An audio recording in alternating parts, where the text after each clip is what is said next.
I'm going to put that on mute. Okay, that's right. All right, shalom. Yahba Hashem Yahushua B'Katham to the brothers. Shalom Yahushua Alathun B'Hashem Yahushua to the sisters.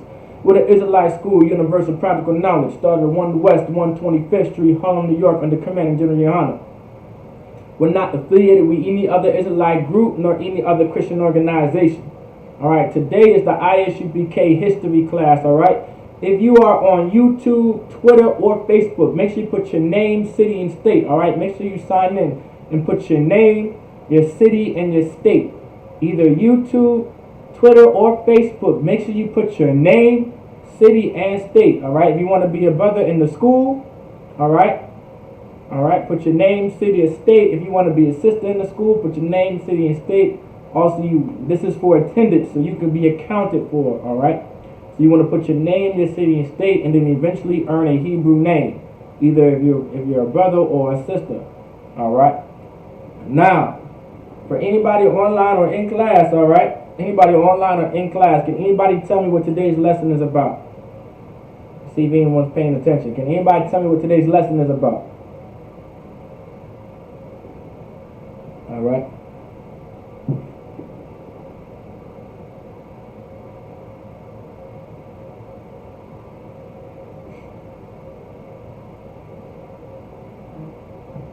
All right, shalom. Shalom. Can anybody tell me what today's lesson is about? Online, on YouTube, Twitter, or Facebook. Can anybody tell me what today's lesson is about? Can anybody tell me? All right. Right. The George Floyd trial. Okay. All right. Anybody else want to take a shot? Okay. Oppression. History. Okay. Right. Okay. All right. Anybody else? George Floyd. Anybody else? Anybody else want to give it a shot?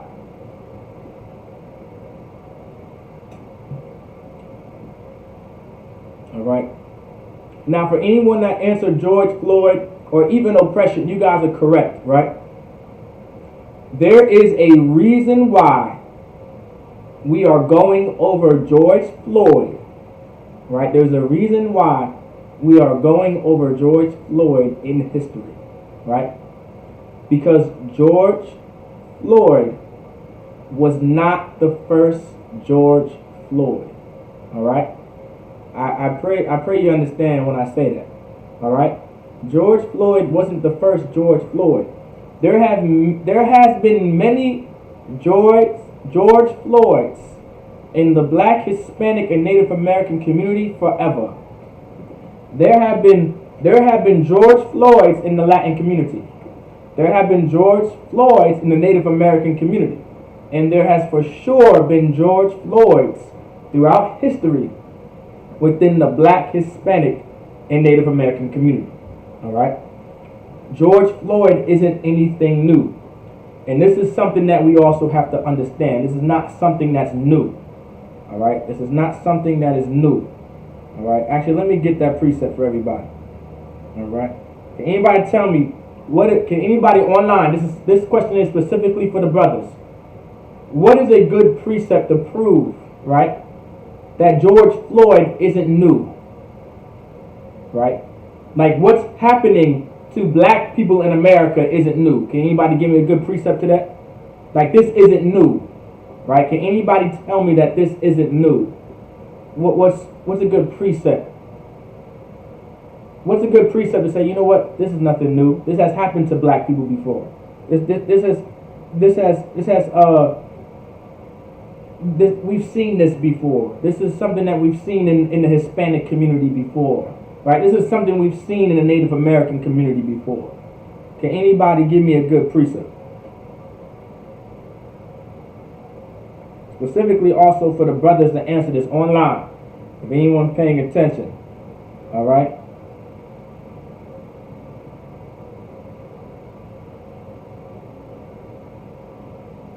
Okay. Persecution, yeah, persecution has been throughout the Black, Hispanic, and Native American community. But what's a good precept according to the Bible? All right, so a precept for any brother that's coming into the school, right, for the first time, or coming into class for the first time, or may know a little bit about a little bit. You know what I'm saying? A precept is something that backs up what you say according to the Bible. So when we say something, right, we have to prove what we say, all right? And in order to prove what you say, you need a precept, which is a line coming from the Bible. Literally, the word precept in the Bible, the Hebrew word for precept in the Bible literally means line, meaning like a scripture, right? A line is something that you write down, right? This is literally the translation, all right? So when it comes to that, you have to pull a scripture, which is a precept, in order to prove what you say about the Bible, if you are talking about the Bible. That's another, not to get off too much topic, but that's the problem in the Christian church. The Christian church talks all day about the Bible. They talk all day about Christ. They talk all day about God. But anything that they say about God, they cannot prove what they're talking about. They can never prove that God is all love. They can never prove that Christ or God was a white man, right? They can't prove, here's one right here. They can never prove that God or Christ was transparent. He had no color. Like, that's one thing in the Christian church, or any so-called white man or any so-called Christian. When you talk about the color of Christ, they come out of nowhere and say, no, God has no color, as if he comes in many colors.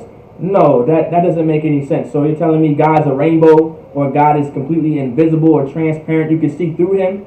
So Christ was just a man with glasses and shoes on and nobody at all. Like, that doesn't make any sense. No, Christ was a man. He came in the flesh, and he was a black man according to scripture, right? But when I say things like that, I can't just say that. I have to also prove that. All right? Keep coming to class and you'll see that proof, and you'll hear that proof. Going to the Christian church, you'll never hear it. First things first, Christ being black in the Christian church is like, it may not even be said, right? If you go to like a black Baptist Pentecostal church, depending on your pastor, he may tell you. But you know, he may tell you. That's what I'm saying. He may tell you. And if he does tell you, he's lying. All right? All right? If he tells you, he's lying. If it doesn't come from the Isupk, they're lying. All right? All right? I pray you understand that. Obviously, I hope you get the point. All right? But can anybody tell me a good precept? If anybody, so the precept that I want, all right, I'm going to get Ecclesiastes, right? Ecclesiastes chapter 1, verse 9. This is a good precept to understand that George Floyd is nothing new. George Floyd has been here before, right? Meaning what happened to George Floyd has been here before. Can anybody give me an example? While I give you this precept, right? I want every brother and sister online to give me another example of George Floyd when I get this right here. All right? And I want to see which one, I want to see any brother and sister give me the most relevant one, which is exactly like the situation of George Floyd. I want y'all to think about it. All right? I want you guys to think real hard about it. The same situation, right, with George Floyd has happened before. All right? I'm going to get this precept for you to prove it. Ecclesiastes chapter 1, verse 9.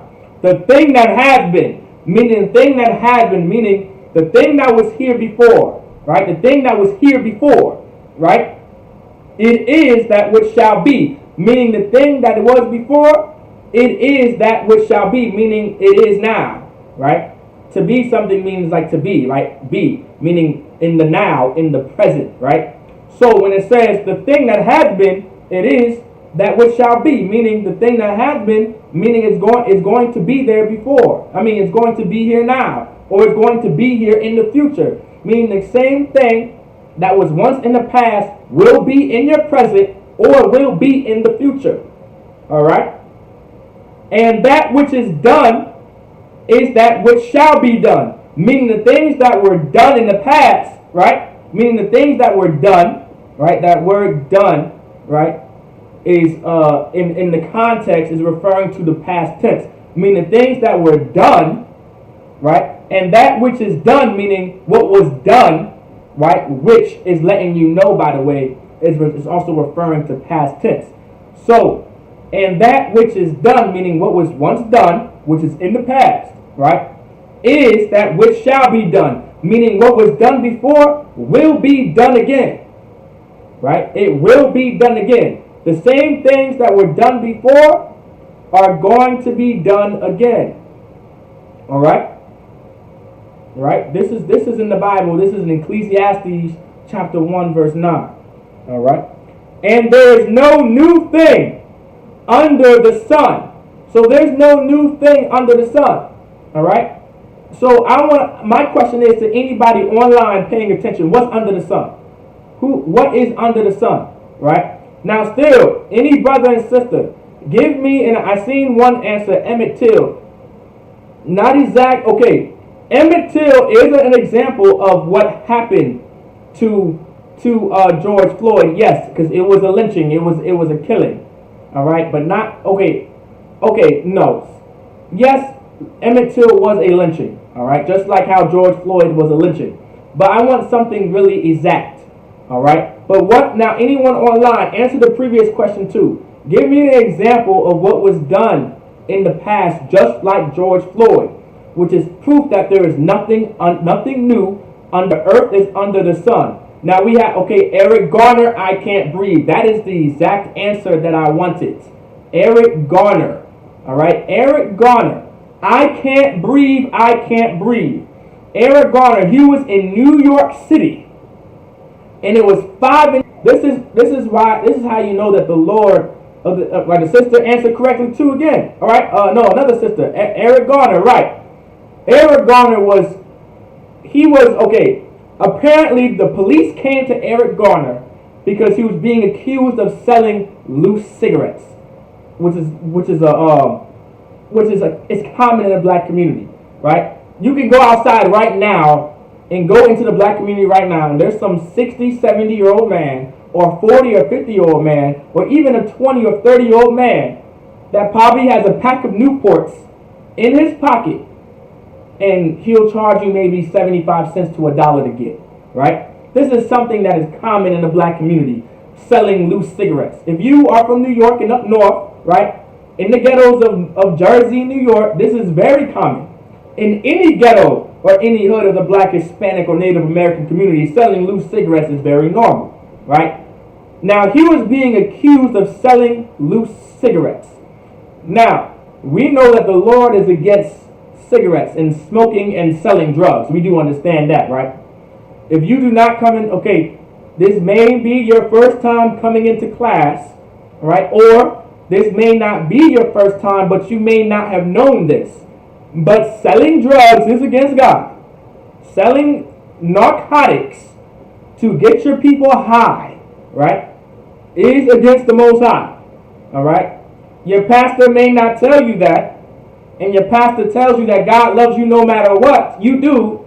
That's why you have drug dealers with the Christian cross around his neck still selling your mother crack.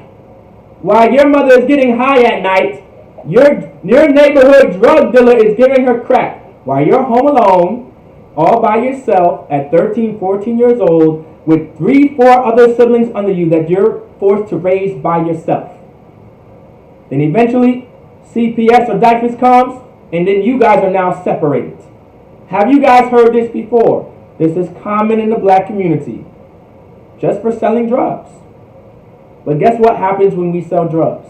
You have 6 officers, 6 police officers that surround the black man. 6 officers. Now, Eric Garner, he was a big fella. We've seen Eric Garner before. He was a big fella. It does not take 6 officers, right, to take down a man. And then 2, once Eric Garner was on the ground, we do understand that that's an advantage. If anyone knows fighting or jujitsu or any type of ground taking, right, or how to take people to the ground, once you have your opponent on the ground, you now have the advantage. When you're on top and you're at the bottom, the person on top has the advantage. It is rare that the person on top has a disadvantage and the person at the bottom has the advantage. It doesn't work that way. That's life, okay? All right, that's life. So you had Eric Garner, over about 5 to 6 police officers, right? took this man to the ground and was choking this man to death. And he was pleading for his life. Eric Garner was pleading for his life. And he said, I can't breathe. I can't breathe. I can't breathe. I can't. That's it. He was done. That was it. Right? No more breath in his lungs. Because some devil decided to continue to put a knee on his neck and a knee on his back in a chokehold at the same time while two officers had his leg and saying that he was resisting arrest. Now these are the devils and the monsters that we love so much. Guess what?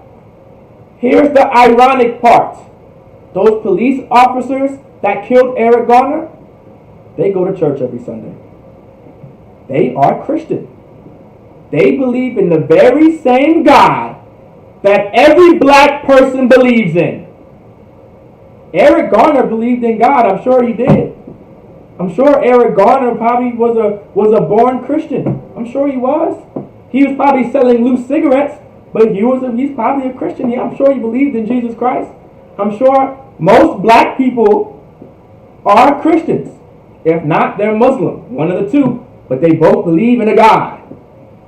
Well, guess what? Those same officers, right, that murdered Eric Garner, they were Christians. They believed in God. They believed in Jesus Christ. They believed in the Father, the Son, and the Holy Ghost. And while they believed in the Father, the Son, and the Holy Ghost, and while you are praying to your God that your son would live, to the same God that they served, now your son is dead. I hope everybody gets this mental picture of how ridiculous this is. Well, guess what? The same police officer that killed George Floyd, can you guess what his religion probably was? More than likely, he was probably a Christian. Right? I'm pretty sure he probably was a Christian. All right?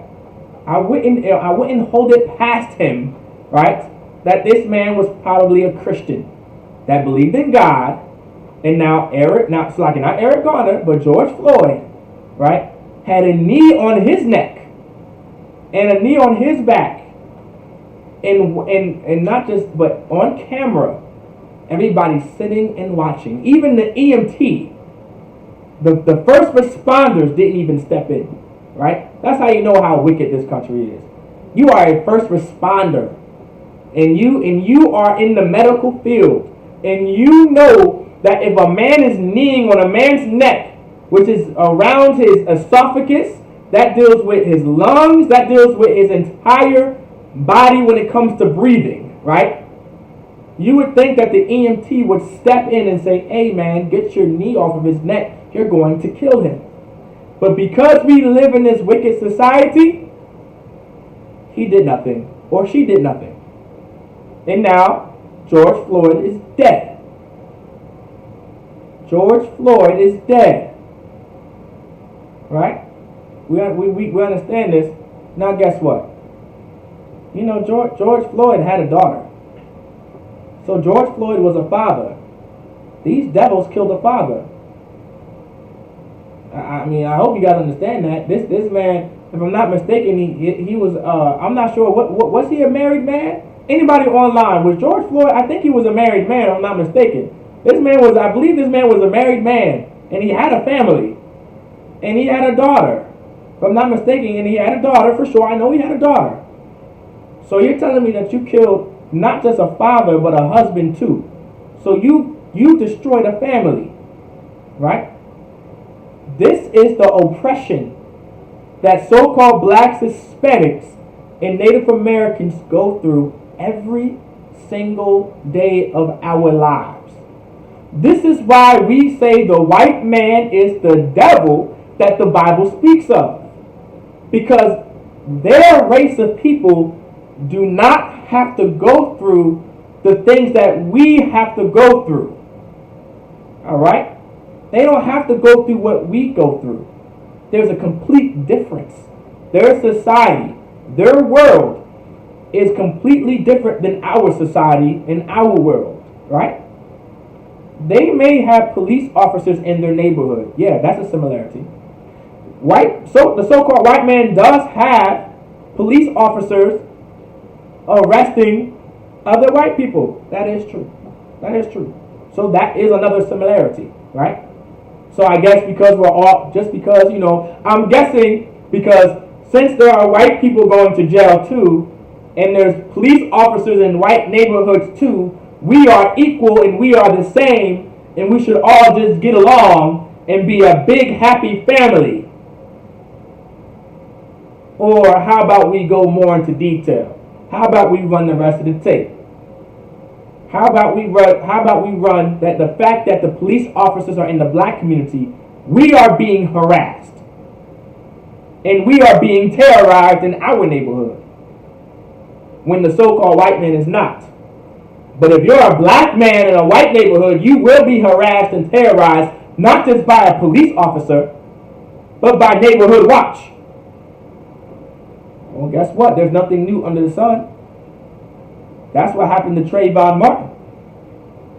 He was in a white neighborhood, a so-called white neighborhood, and a police officer didn't kill him, but neighborhood watch. His name was George Zimmerman. Where's George Zimmerman now?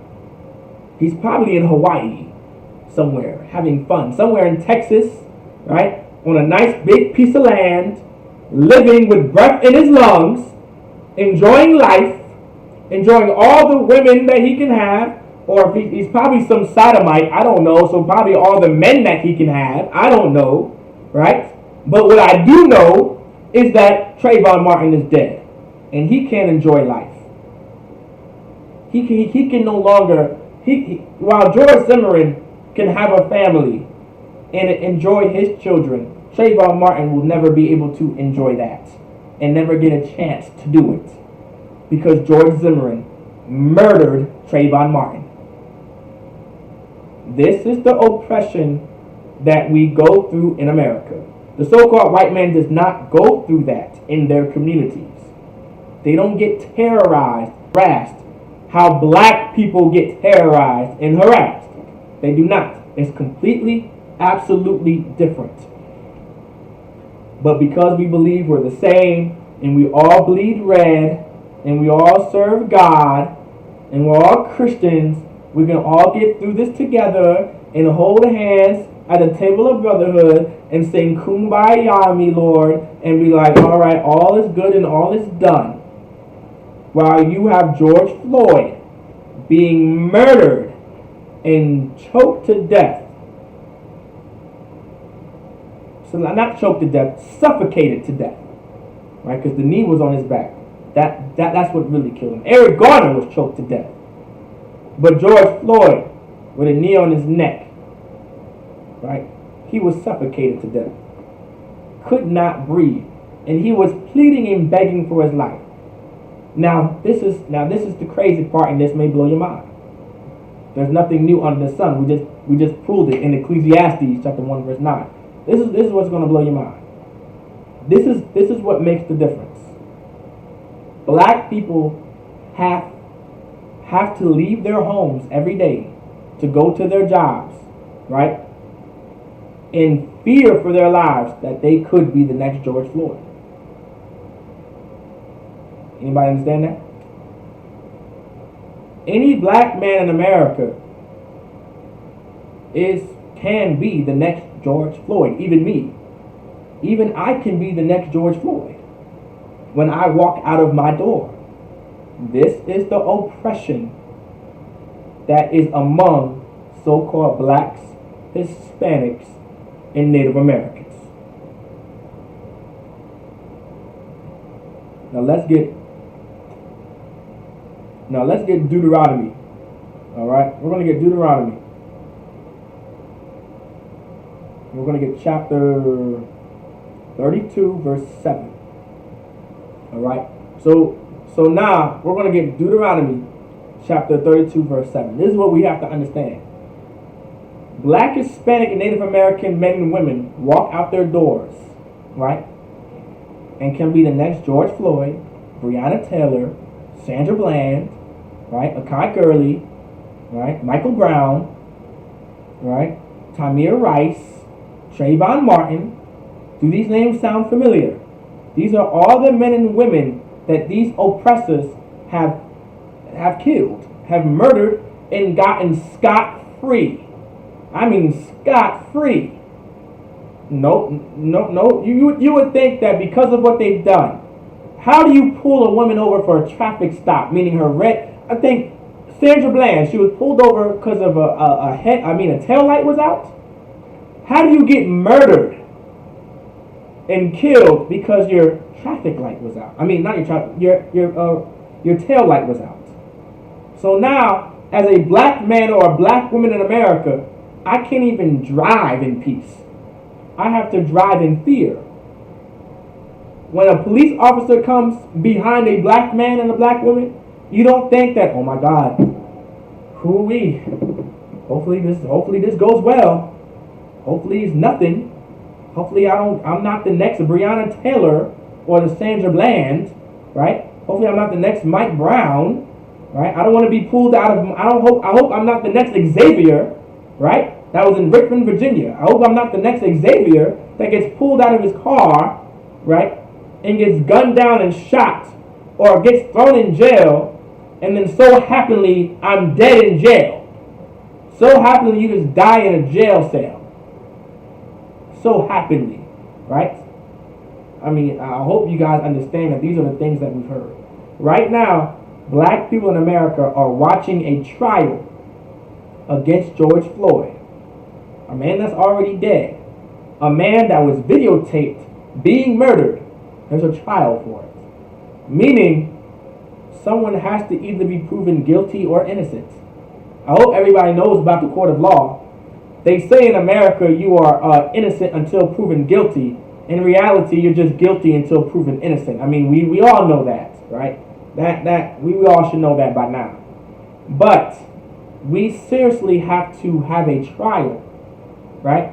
And this trial isn't just a one-day trial. I believe this trial is going to go on for a pretty good minute, right? It's going to go on for maybe a few days. I don't know if you guys have ever been through a trial before, something like this big, but most of these trials last up to a week, all right? Sometimes it can last up to a month. So we have to wait a week for the results of something that we've seen visually on camera and in person of a police officer murdering an innocent man or just any ordinary man. Now you notice when I said that statement, you noticed I didn't say any color, did I, right? I didn't mention it was a black man. I didn't mention there was a white police officer. All I said was it was a police officer murdering a man. So we have to wait in a week-long trial to prove that a police officer murdered a man, which is on tape.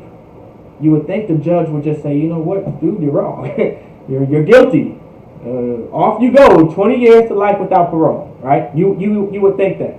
Remember, we're going to be in Deuteronomy chapter 32, verse 7. You would think that the judge would say, you know what, you're wrong, you're guilty, go ahead, you're going to jail for 20 years to 20 years of life without parole, right? Because we visually saw you murder this man. Well, you know who they will give 20 years to life without parole? Without any video evidence? Your son and your daughter, who is black or Hispanic or Native American. That's who they will give 20 years to life without any video evidence or without any evidence at all. That's who will go to jail and go to prison for life without parole, without any video evidence.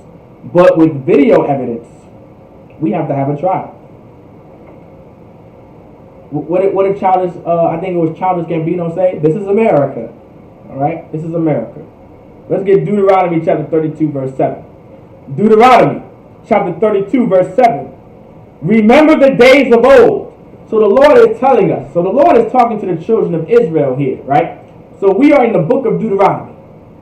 There is no dispute that the book of Deuteronomy is referring and talking to the children of Israel. All right? So if you are a brother in the school, or officer, trooper, right, or you're just learning about the Bible too as well, just know for a fact that the book of Deuteronomy, for sure, is referring and talking to the children of Israel and not everybody, all right, or not just anyone. It was a particular race of people, or a particular nation of people. The children of Israel was a nation. This was their nationality, right? Was Israel. These people existed. These people are real. Okay. If you do not know who the nation of Israel is, or the race of Israel, we are now known as the so-called blacks, Hispanics, and Native Americans. That's who the children of Israel are, or so-called blacks, Hispanics, and Native Indians, right?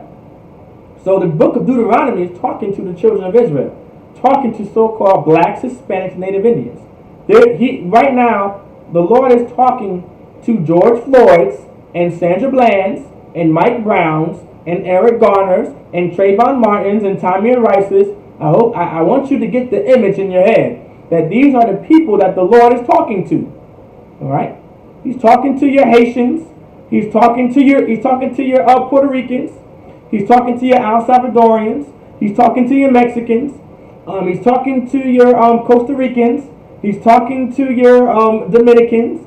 He's talking to the Negroes in America, right? He is talking to the Navajo, the Iroquois, the Cherokee, the Choctaw, the Navajo, the Creek, you name it, the Blackfoot, the Pequot, the Shawnee, whatever it is. These are who this is who the Most High is talking to, right? This is who He's talking to in the book of Deuteronomy. And He said, remember, right? So like He says, remember the days of old. Can anybody tell me online or in class, what is the days of old? Anybody tell me, what's the days of old? Can anybody take an educated guess, a hypothesis, right? Give it a shot, give it a try. It's all about learning back here, right? We have to learn this. This is something that the Christian church doesn't teach. First, they don't teach history. The Christian church always just talks about Christ, quote unquote.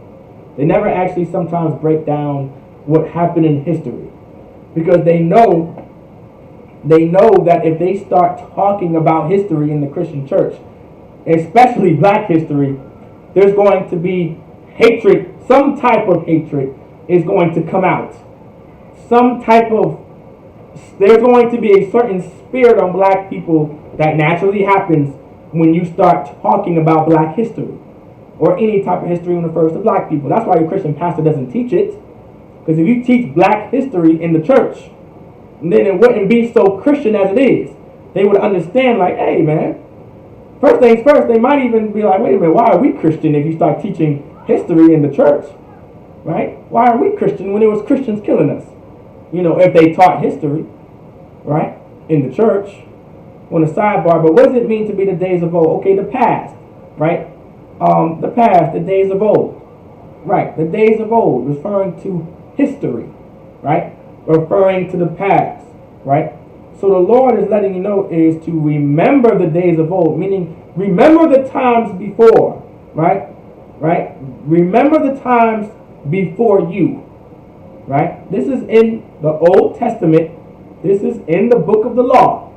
And we are ordered by God to remember the times that come before us. Right? It says, remember the days of old, and remember the times that come before us. Remember history. Remember the things that have happened to black people. Remember the things that have happened to the Hispanics. Remember the things that have happened to the Native Americans. We are ordered to remember that. While your oppressor, which is a Christian, that tells you to forget about slavery, and tells you not to even think about civil rights and forget about civil rights. Your God that you serve, that you say you love so much as a Christian, tells you to remember that. But another Christian tells you to forget about it. Now that's confusion right there. Right? That's confusion. That sounds like confusion to me. Right? I hope it sounds like confusion to everybody else. They tell you to now. Here is the most hypocrisy, right? This is what's so hypocritical. They tell you to remember the Holocaust, which happened to so-called white people, right?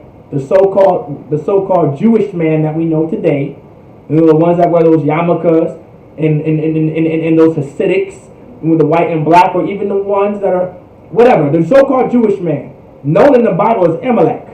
They tell you in America, remember that. We have to remember what happened to the Jewish man in Germany and what Hitler did to the so-called Jews, right? The Jewish people, right? They also tell you in another breath to never forget. That slogan, never forget, is literally relevant and tied to 9/11. When you hear never forget, you don't think about slavery. You don't think about the oppression of black people, do you? You don't think about the crimes committed against the Hispanics. You don't think about all the conquistadors and the Puritans and the Catholics and the Pilgrims that came over to the Americas and murdered and slaughtered and raped and molested the Native Americans and the Mexicans and the Hispanics. You don't think of that. But when you hear never forget, you think of what happened in New York City, right? You remember what happened in New York City. Over 3,000, and I mean over 3,000 Americans murdered by the hands of another race of people, which was the Arabs. Some group maybe called the Al-Qaeda or ISIS or whatever it may be. Now that's on record. We don't teach conspiracy back here. This is what's written on record, and that's what we go by. And that's what happened. 2 planes went into the building, and they were either flown by whatever, and the attack was known to be came from whatever, and it killed, on record, over 3,000 Americans. This was in 2001, September 11th. This is a date that we can all remember. Majority of us that are still living today, we can most definitely remember, right? If you're old enough, you can remember where you were when this day happened, right? And they say in America, never forget. And that was in New York City. But you want us to forget about Eric Garner that happened in New York City. That's what you want us to forget. Right? You want us to forget about all the crimes committed against black people in New York City. During the times of slavery, you want us to forget all the crimes committed against us. That's what you want us to do. You want us to forget that. But you want us as a race of people to remember what happened to your people. Now, how crazy is that? The Lord says, remember the days of old. Remember the days of old. Remember these things. These are things that you have to remember. And so in America, He wants you to remember. Even in His law. In our law, the Lord tells us to remember. Well, guess what? The white man's law, which you can see all over America, they always remember. That's why in school, from 1st grade all the way to 12th grade, you learn history. It's literally in their education system to remember everything that they have done and accomplished. Quote unquote. All right? We say quote unquote because if you do know history and remember the days of old, you know some of these things they did not do, all right, and et cetera, et cetera. But we're going on topic of the oppression in America and what happened to George Floyd. All right? Now, remember the days of old. Consider the years of many generations. Now, can anybody tell me what a generation is? Can anybody tell me online, what is a generation? Right? These are words that we have to understand. Like, this is why the Christian church is so evil. Because these words need to be broken down. These words need to be understood. Right? Like, these words need to be understood. What does generation mean?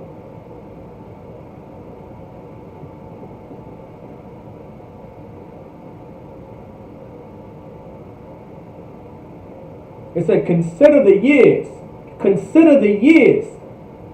of many generations. Right? Okay, right. Generations doesn't mean lineage.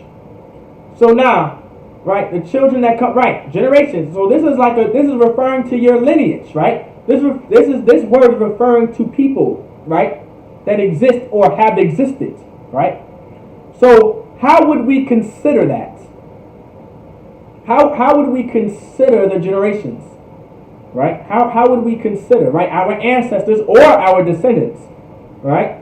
Right. So how would we consider it? Think about it. The Lord said, "Remember the days of old." Remember the things that have happened in the past, right? Then consider the years of many generations. Consider it, right? So how would you consider those generations? First, you might want to know what consider means.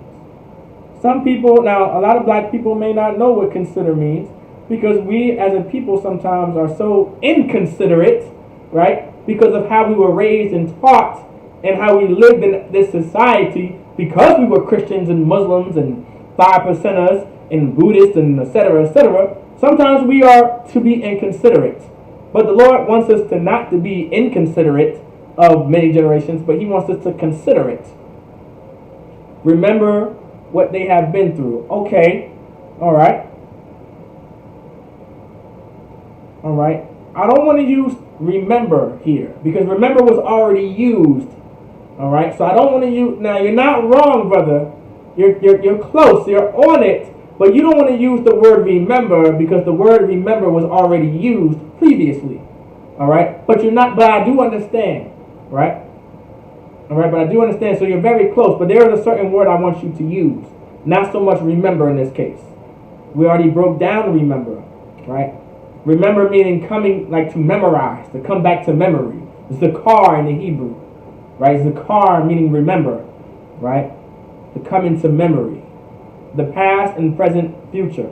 Okay, so what is it? Okay, to consider many generations, right? Consider the years of many generations, the past, the present, and the future. Okay, that is true. But I want you guys, okay, someone tell me what consider means. This might help. Learn from the mistakes they make. Okay. Yes. Yes. These are answers that come after the real question. Let me re-ask the question carefully. What does consider mean? This is what we have to understand.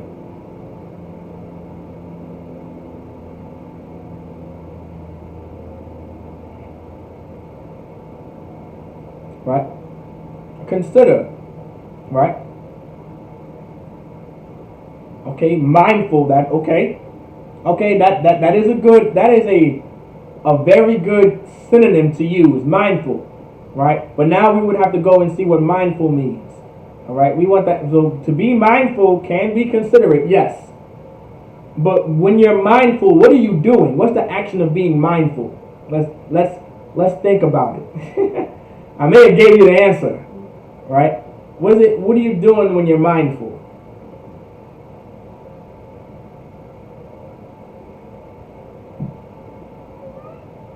Anybody else want to give it a shot and a try? Right? What does it mean to be considerate? To consider something. Okay. Anybody else want to take a shot at it? Right. You guys are both correct. Anybody else can still give a shot at it, all right? You can still answer. That's not a problem. But you guys are absolutely correct. To think about something before making a decision. Thinking about the situation. This is to consider something. I'm going to give you the actual definition. Think about something carefully. The sister hit it on the marker right there. That's the exact definition. That's out of the Webster's Dictionary, right? Think about something carefully. To consider something, you are thinking about something carefully. You are carefully thinking about it. Like, you're careful. Like, okay. You're like, okay, if I do this, maybe if I do this, then this will happen. But if I do that, then this will happen. You're thinking carefully. Right? You're thinking what to do and what not to do. You're thinking. You're being mindful. You're being aware or something. Like, exactly. Right? You're being mindful. That's why when the sister said mindful, that was a very good synonym. Because you want to be mindful of the generations. But you have to think about it carefully, right? It also says in the definition to think of, especially with regard to taking some action. Meaning, to consider something, there's also action involved. This is what we have to understand that the Christian church doesn't teach you. You can't just sit and pray as if something is going to happen. The Lord wants you to do something which is an action. He wants you to consider. Consider is a verb. It's an action. It's something that you have to do. It's a verb. You're doing it, right? And consider something. It's a verb. It's an action. You're doing it. So and consider means to think about before committing some type of action, right? For every action, there is a reaction. That's correct, right? That's absolutely correct. So you're thinking carefully. And why are you thinking carefully? I'll answer it for time's sake. You're thinking carefully because you have to do something about it. So when the Lord says, consider the years of many generations, meaning consider the years of your time, of your race of people, of the people that came before you, and the people that are going to come after you, and the people, it's going to blow your mind, that are with you today. Like if your mother is still living, or your father, or even your brother, or your sister, or even your children, especially your children, right? When I say especially your children, ask any mother or father what's really important to them. They always go, children, right? Well, guess what? Guess what? The Lord told us this because we are His children. Just like you love your children so much, and they're so important to you, right? The Lord told you this because you are so important to Him, right? This may not be the brotherhood class, but Salakia, all right? This is the history class, but I pray you understand. So you want your children. So guess what? If the Lord loves you so much and cares about you so much to tell you to remember history and to consider the days of it's like I was going to say I mixed them the two, or consider the years of many generations. Well, guess what? You should love your children just as much. To tell them, remember what happened to Eric Garner. Remember what happened to Mike Brown and George Floyd. Because this is going to teach them. This is going to make them what? Blow my mind. Mindful. Right? It's going to make them mindful. This is what's going to make them think. Right? This is what's going to make them, blow my mind, consider. This is what's going to make them considerate. All right? This is what it means to be considerate. All right? Is to think about something before you do it. That's what it means to be considerate. Right? You are considerate. Right? To consider. The brother's correct. All right? He knew exactly where I was going with it. Most High in Christ. True Bayan, he knows. All right? He's been in class a lot. He's been studying. You know, Brakatha Yahweh Yahweh Shai. So, consider the years of many generations. Meaning, think about it carefully. Because the actions you make are going to affect the future.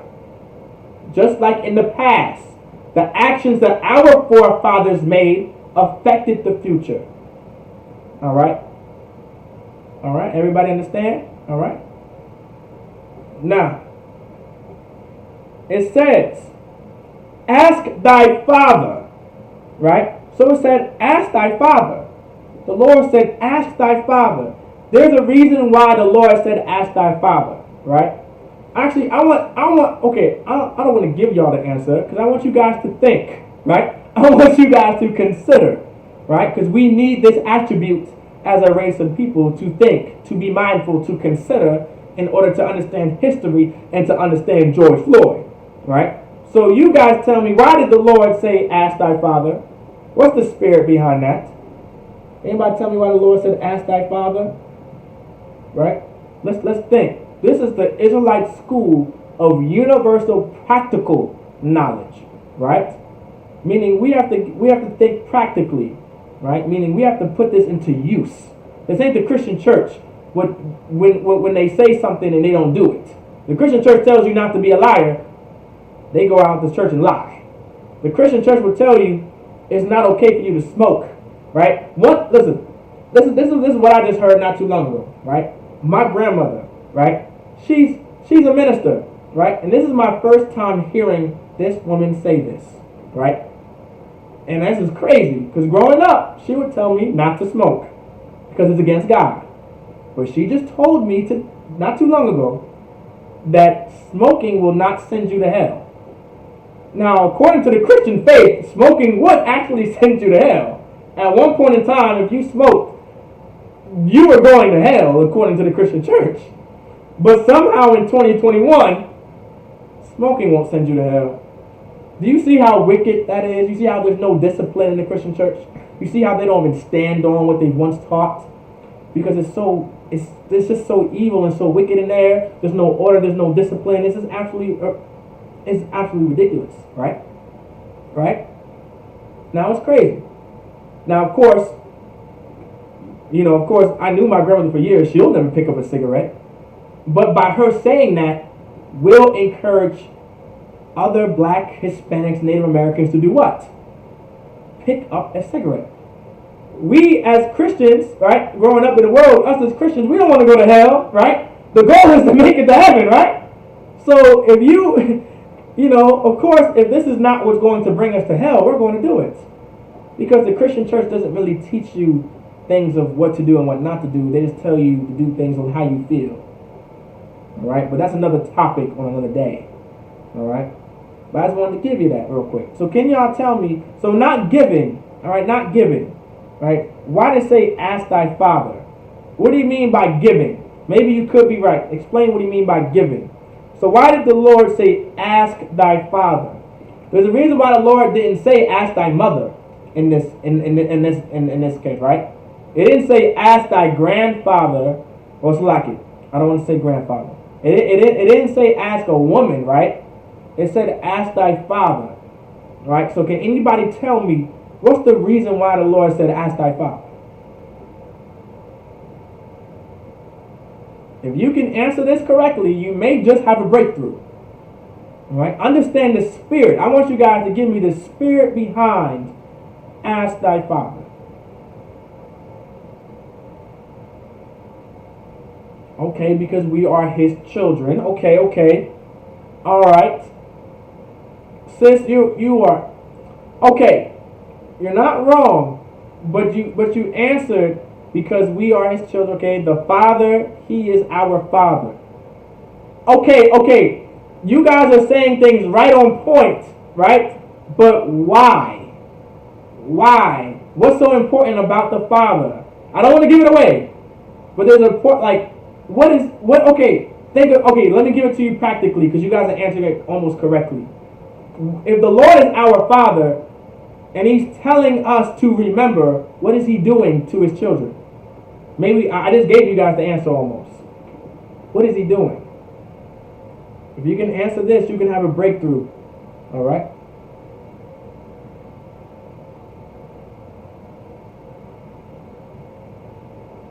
This is something to understand. This is something to consider. Like, hey, why did the Lord ask thy father? My mother has been over me all my damn life, and my father was never in the home, but I'm reading the Bible, and the Lord says, ask thy father, and I'm wondering, where is my father? This is something to consider. Right? This is something to think about. So why did the Lord say, all right, I'll give you guys a few more moments and I may have to give y'all the answer. Right? Anybody else want to give it a shot? Okay. I want to see anybody else. Okay, true. Ayan. Okay, Ayan. All right. The brother's correct. Ayan is correct. Okay, he's giving you a directive. Okay, like an order. He is the creator. Okay, yes. That is true. Right? Now, what you said was also spiritual, and I'll break down the spirit behind that too. Right? Because the Father is your teacher. The Ayan answered it correctly. Right? The Lord is our Father. Right? The precept for that is our Father, which art in heaven. Hallowed be thy name. Right? The Lord is our Father. Right? That's true. And we are his children. Right? Even the Christian church may even tell you that. Only thing that they lie about or falsely teach is that everybody's his children. But no, only so-called blacks, Hispanics, Native Americans are God's children. All right? And because we are his children, it is his duty as our Father and his responsibility as our Father to teach us.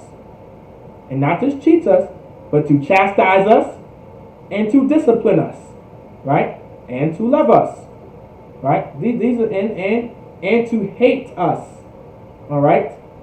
Right? Now there's scenarios to the love and the hate, but I wanted to throw that out there because this is not the Christian church, all right? And I want you to continue to come into class, all right?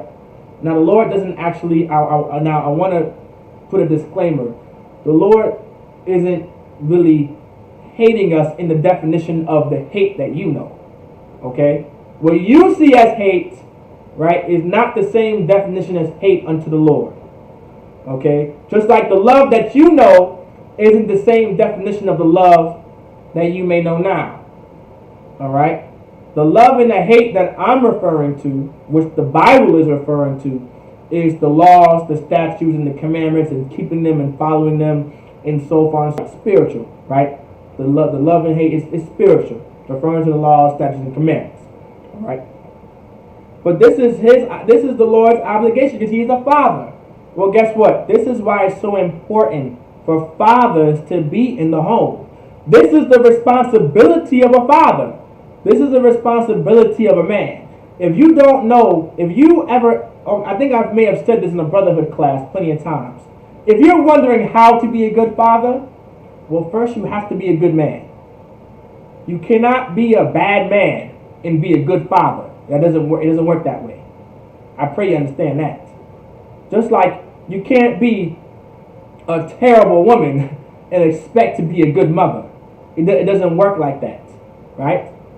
If you're a woman and you're always out in the club and partying and stripping and having sex with a whole bunch of men, and then you expect me for me to think that you're going to be a good mother, I mean, well, golly. You know what I'm saying? Well, golly, god dang. If you expect me to believe that as a man, right, that you're always selling drugs and smoking weed and getting high, and always in the streets, right, and never showing any form of masculinity or any form of discipline, you're going to make me believe that you are going to be a good father? No. Of course not. Now, do those type of people have the ability of being good mothers and good fathers? Yes. Why? Because they changed themselves to be a good woman first, to be a good man first. All right? The Lord says, ask thy father, right? Because the father is the head. He's the man. He is the head. This is correct. He is the head of the household. He's the head of the family. It's his obligation to teach you. Because when you ask a question, it says ask thy father. To ask is the verb to question, right? So of course, when you ask a question, you're looking for an answer. In order for me to answer you, I have to know, right? These are attributes of a teacher. These are attributes of teaching, right? A father, a man, he's a teacher. That's one of his primary duties as a man, as a father, is to teach, to remember the days of old. Consider the years of many generations. Ask thy father, and he will show thee. It says he will show thee. This is S-E-W. This is old English show, meaning to show you something, to reveal something to you, right? So when you ask the question of, hey, dad, because you're supposed to go to your, right? There's order to everything. You're supposed to go to your dad, right? Woman or daughter, son or daughter, you're supposed to go to your dad. Now, we're not saying that your mother can't teach anything. We're not saying that, right? But you would go to the head of the house because that's his main responsibility.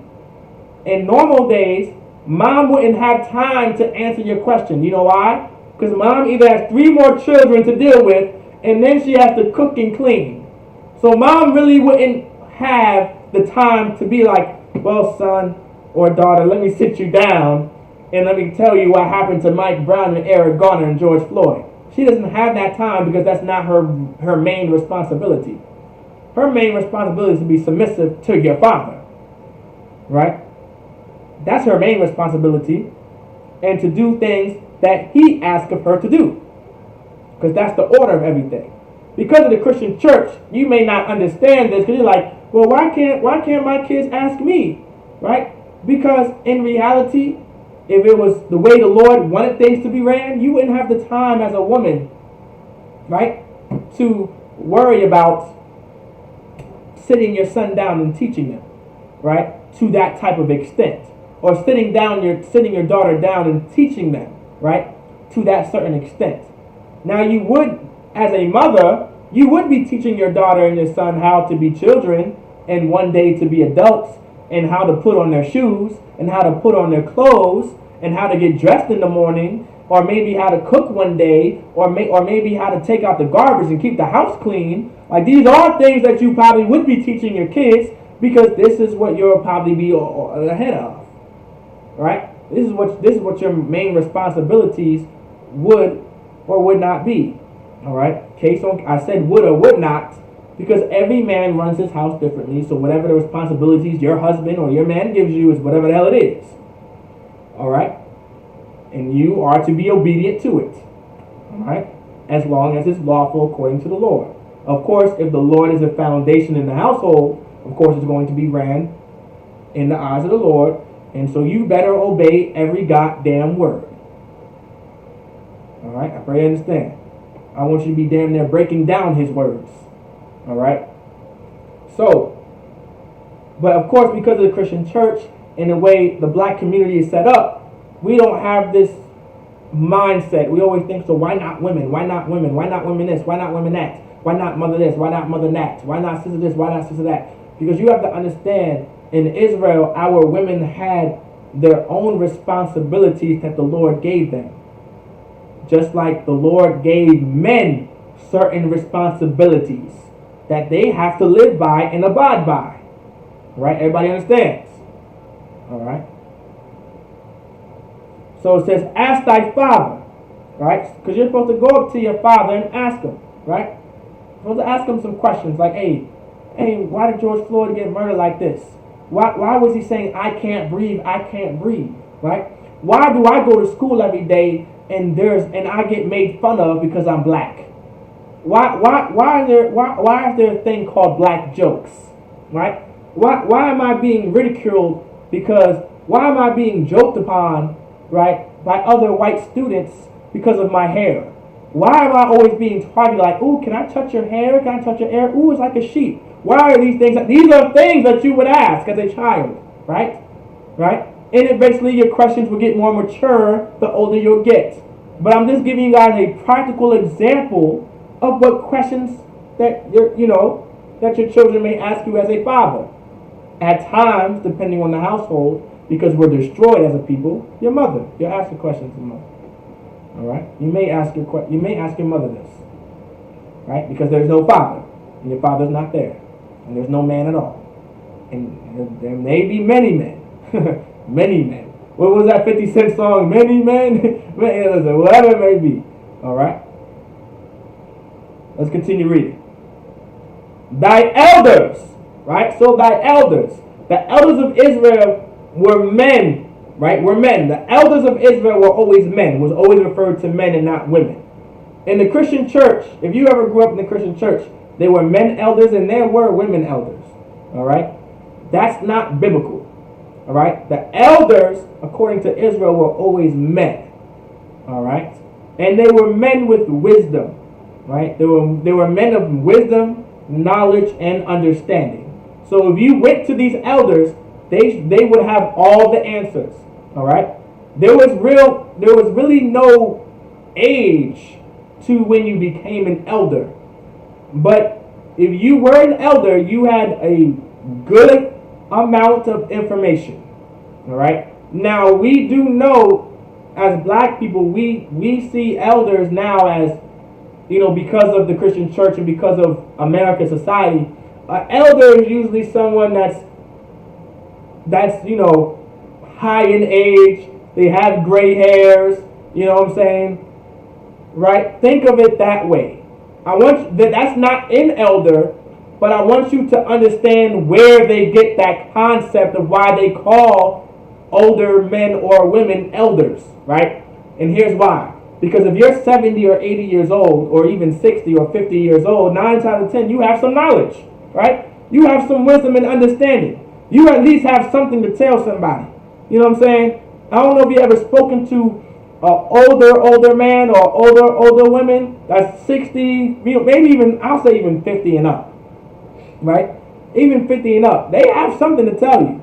They have a lot of history, right? They have something that you can consider, right? They have something for you to think about. They have something to tell you. They have something to teach you. This is where they get it from, right? So the elders are usually men that are high in rank and that have a lot of knowledge, wisdom, and understanding to teach you, to give you the answers to your question, right? This is why we have a history class in the Israelite School of Universal Practical Knowledge, right? Because we have to know history. It's in our law to remember it. It's in our law to consider it, right? So we have to learn about it. This is why we have a history class. You thought we just had a history class because you know, we just woke up one day and said, you know what? I'm an Israelite and we need to do some history. No. It's a lie. Everything that the Isupk does is in the Bible. Alright? I want you guys to understand that too. Everything that the Isupk does is in the Bible. And we can prove it to you. Alright? It's very important to understand that. Alright? Lord goes on to say, and they will tell thee. Right? Meaning this is something that the elders were going to tell you, because you're going to also ask thy elders, and they're going to tell you, meaning they're going to give you an answer. Right? It's important for us to remember slavery. This is what this scripture is talking about. It's very important to understand our history. That's why it said, consider the years of many generations. Because it's referring to a particular people, which is the Israelites, which are so-called blacks, Hispanics, and Native Americans. We have to remember slavery. We have to remember civil rights. We have to remember Jim Crow, right? We have to remember the transatlantic slave trade. We have to remember the Native American massacre. We have to remember the Alamo, right? We have to remember the rape, and the pillage of the Latinos in South America by the conquistadors, the Protestants, the Puritans, the Catholics. We have to remember that these are the things that have happened to us, right? I'll bring it even closer to home. We have to remember ISIS. Like, not ISIS. We have to remember ICE, right? ICE going into our homes and separating our children from us, from fathers and from mothers, right? From grandmothers and from grandfathers, right? Right? From padres, mi madres, from abuelos y abuelas, right? We have to remember that we were separated from our family and thrown into dog cages, right? We have to remember that. We have to remember, and not just remember the event, but remember, this is what's most important that we have to remember. This is why the Christian church is so evil too, right? Because they may even tell you to remember something. But this is what they always like to leave out.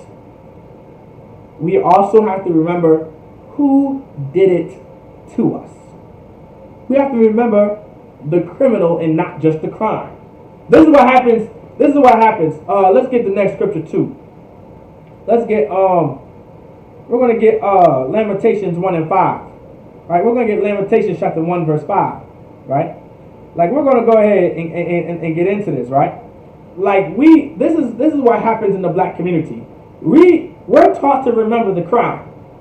Black people will know about slavery. It's not that we don't know slavery happens, right? Most black people in America, probably from the age of 7 and 8 years old and up, probably will tell you, because they'll tell you, like, yeah, I know about slavery, right? And I may know actually what happened in slavery. and some may know more in detail than others, right? Well, the point of this is we'll know about slavery. We'll know about slavery. That's not an issue, right? We will know about slavery. But what we fail to, what I want to say, what we fail to include in that is who put us into slavery and who oppressed us in slavery, right? The slogan I just used, the saying that I used, or the sentence that I used is, we remember the crime but not the criminal, right? The criminal is the one that commits the crime, right? We remember the crime but not the criminal, right? Which are the Edomites. The Edomites are the criminals. They are the criminals because they are the ones that committed the crimes, right? They are the ones that committed the crimes against so-called blacks, Hispanics, and Native Indians. They are the criminals, even though they make us into criminals when they are the real criminals, right? But they are the ones that committed the crime. We forget. We teach our kids the crime. Like, yeah, slavery, that's the crime. Slavery was the crime, right? Jim Crow was the crime. Civil rights and not allowing us to vote and all the other stuff, that was the crime, right? You know, George Floyd being killed and murdered, that's the crime. Eric Garner being murdered, that's the crime. Mike Brown being murdered, that's the crime. Sandra Bland being murdered, that's the crime, right? Tamir Rice and Emmett Till being murdered, that's the crime. But we forget the criminals, right? We forget all about the criminals, like the police department, right? Right? And right, this is correct. We are the reflection of the Edomites. The Bible says, ye are of your father, the devil, right? The things that we do, right? Now, they're the criminals, right? Those are the crimes committed against us. But we forget all about the criminals. Now, this is what I want to bring up. All right, this is what I want to bring up. There's an article. We're going to get Lamentations chapter 1, verse 5, but I want to bring out this article. All right? Let's bring out this article real quick. All right? So I have an article. I think it almost restarted itself, but I'll go ahead and get it back. That's no sweat. Here's an article about the slave patrol. All right? So it's called the AmericanBar.org. Meaning this information is coming from an organization talking about the slave patrol, right? .org. All right. This is an article. This is an informational article. All right, and it's called the AmericanBar.org. All right. All right. If you don't know what .org is, it's referring to the organization. All right. So now, this is an article. Now I have a few books in front of me, right? Because we're talking about the oppression in America. And we're talking about George Floyd, right? A good book that I bought. This is not This is not like a book that the ISUPK is known to. So in the ISUPK, we have a website. This is what I want to start off at. So in the ISUPK, we have a website, and on our website, we have books for you to buy that we teach out of to teach you the history of so-called blacks, Hispanics, and Native Indians. Then there are other books that you can get and read on your own time that may also have other informational tools for teaching, whatever it may be, right? Of course, if you're an officer in a school, you want to get approved of these things, especially if you truly don't know, like, hey, if you have to think about, like, hey, could I teach this? You definitely want to ask an officer or, an officer, a captain, or a general that's above you to make sure that you can teach this book, especially if you're definitely not sure. You don't want to go out there teaching information that that's false, right? You don't want to do that as a brother, all right? That's not good.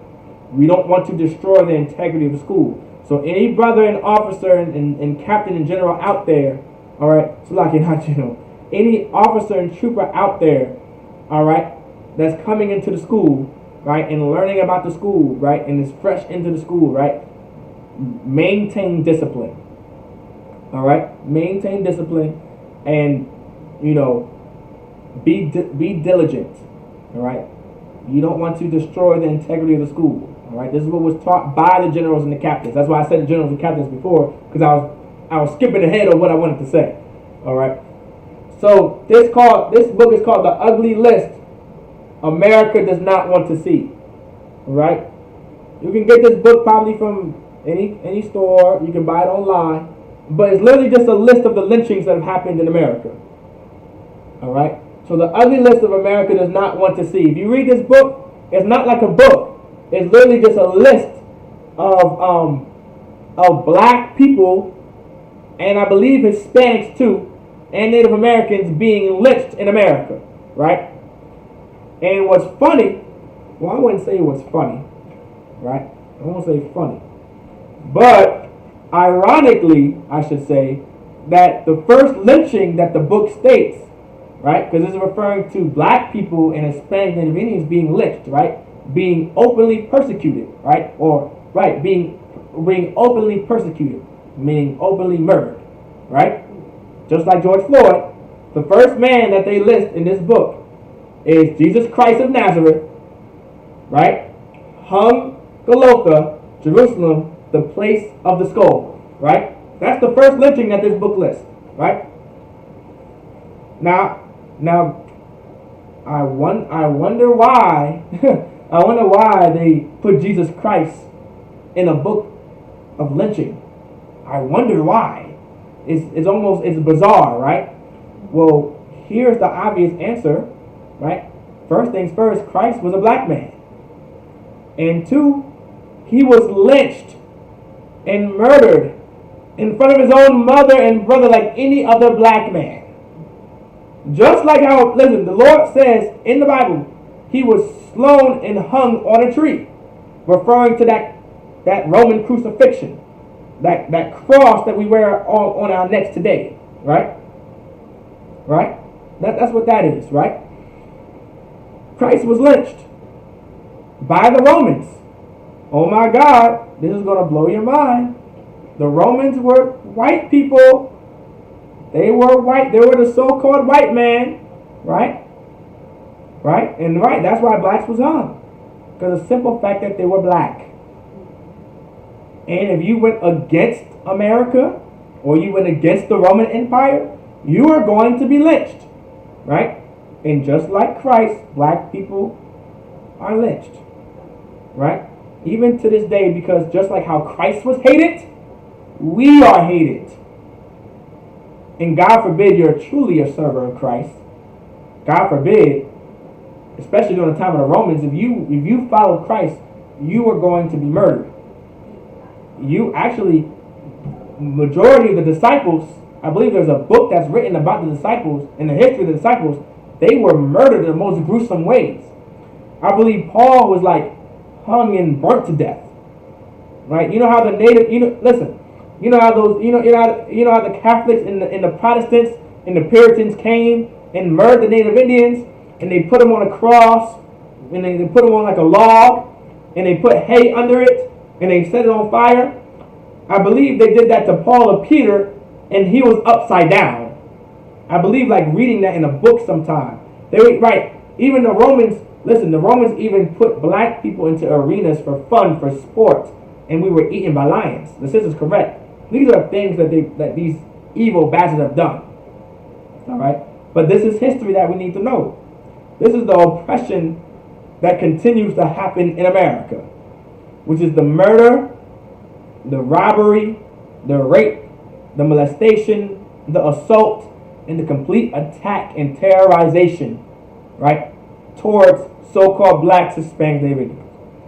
Now, I want to get an article, right, that talks about, so we're talking about George Floyd, right? I want you guys to understand that it was the police department that killed George, right, I think it was, I read, right, Paul that was hung upside down, right? And he was hung upside down. I believe there was a fire under him. He was burnt alive. I believe all this other stuff. It was something like that, right? And so you have the police department, right? You have the police department that murdered George Floyd. Now, Before I read this article, I want to ask a question online. Does anybody know how the police department was formed and how it came to be? If you can answer this question, right, take your time with it too, right? I'll give you guys a few moments for time's sake. But I want you guys to, if you guys can answer this question, right, if you may know this information, right, you might just have a breakthrough on why these things are happening to us and why it's so important for blacks, Hispanics, and Americans to separate from America. Like, the purpose of this class too is to teach that we need to separate from America. Because if we truly separated ourselves from America and had our own government of our own, like, we can literally live in America but still have our own rules and regulations. I mean, I hope you understand that, right? In America, we can still have our own rules and regulations and abide by our law and still live lawfully in America. That's how so-called free America is, if you truly know, right? But because we sinned against the Lord and we're so lawless and we don't want to know anything, we're so ignorant and we're so destroyed because of our ignorance, we just fail as a people, right? Our communities are destroyed, all right? School systems are failing, right? Our HBCUs are not even HBCUs, right? Like, all these things are happening to us. I can go into further detail, all right? But now, right, it says,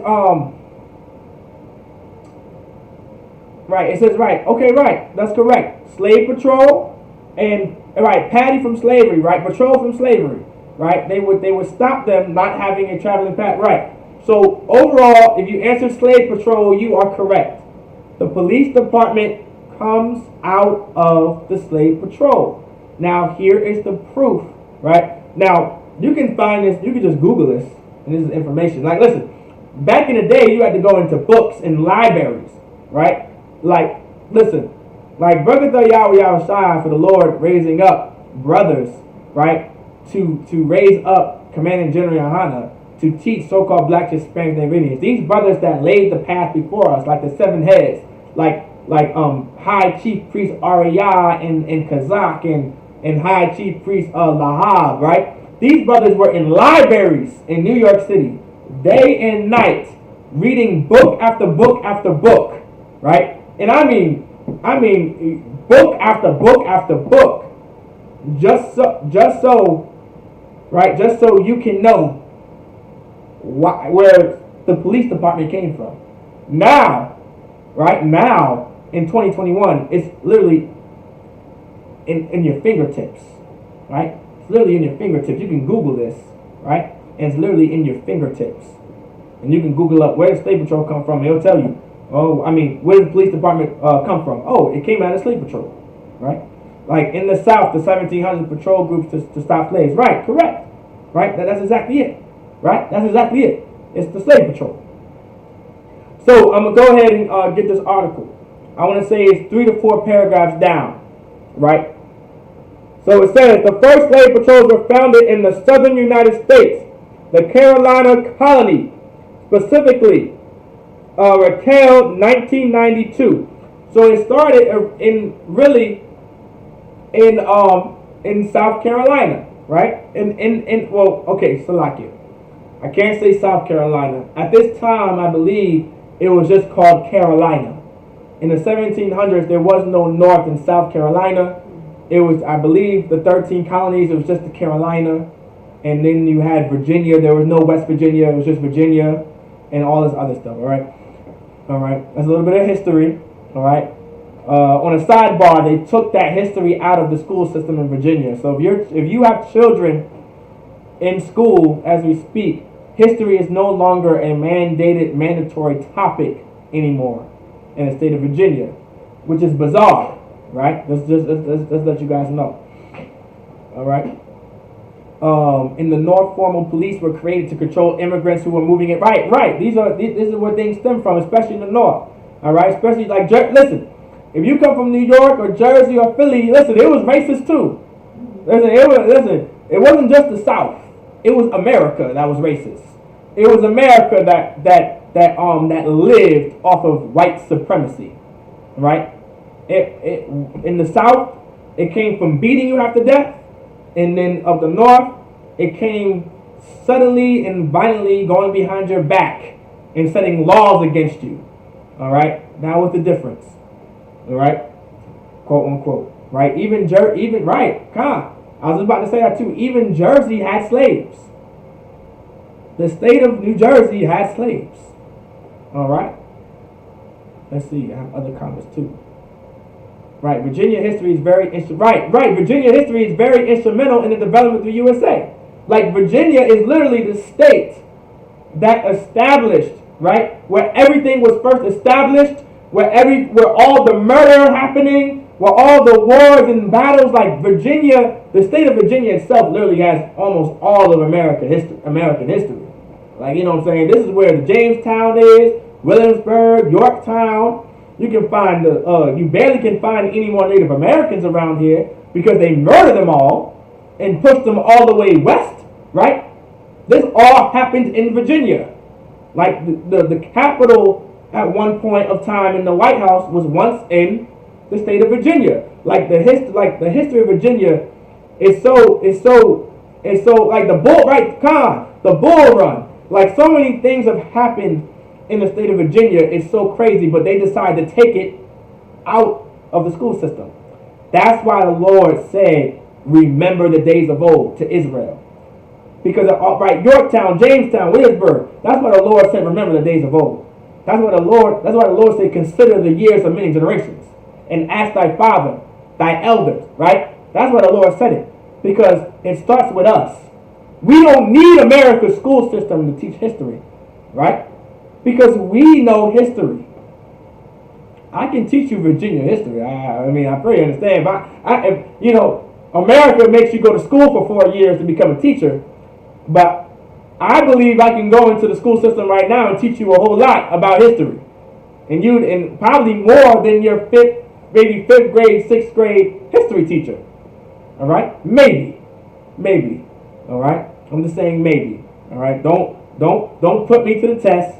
Don't go to your fifth grade, sixth grade teacher and be like, "Hey, I have an officer in Rasamata saying they know more history than you." Don't do that. I'm just making a point of it's so important for us to learn about history. Remember the days of old. Consider the years of many generations. All right, the Appomattox, Virginia. Like these are things that we have to learn about, like the battles and the murder and the bloodshed on the different cities and towns and lands in the state of Virginia. Right? We have to understand that. We have to learn about that. All right. By the end of the century, every slave state had slave patrols. So literally by the end of the century, meaning pretty much from 1700, by the 1800s, almost every state, just about every state, had slave patrols. It was literally government issued. It's like, you will have a slave patrol. There is no such thing as if you were a state that had slaves, or if you were even a free state, right? You had a slave patrol, right? It was mandated, right? According to Dr. Potter, slave patrols accomplished several goals: apprehending escaped slaves and returning them to their owners, unleashing terror to deter potential slave revolts, right? And disciplining slaves outside of the law for breaking plantation rules. So now these slave patrollers had legal right to punish you in how they see fit, and to apprehend you how they see fit. Does that sound familiar? Does this sound familiar at all? Doesn't this sound like you're stopping your frisk? Right? Doesn't that sound like if you were a slave, right? If you were a slave in a free state, or if you were just a black man in a free state, right? Slave patrol will stop you. Right? They will stop you. And they will ask you for your you either had like a receipt or some type of form of documentation to prove that you were either a free man. Some didn't even care, right? Some didn't even care, right? Actually, most didn't even care if you had documentation or not. They were taking it, they were ripping it up, and they were shipping you back to any plantation. Oh, you thought that those things didn't happen? So you thought these men were so fair that, you know, like the movies, some of these movies sugarcoat stuff. You think that these devils really looked at your documentation and were so fair and said, okay, Johnson. Okay. All right, you have a good day.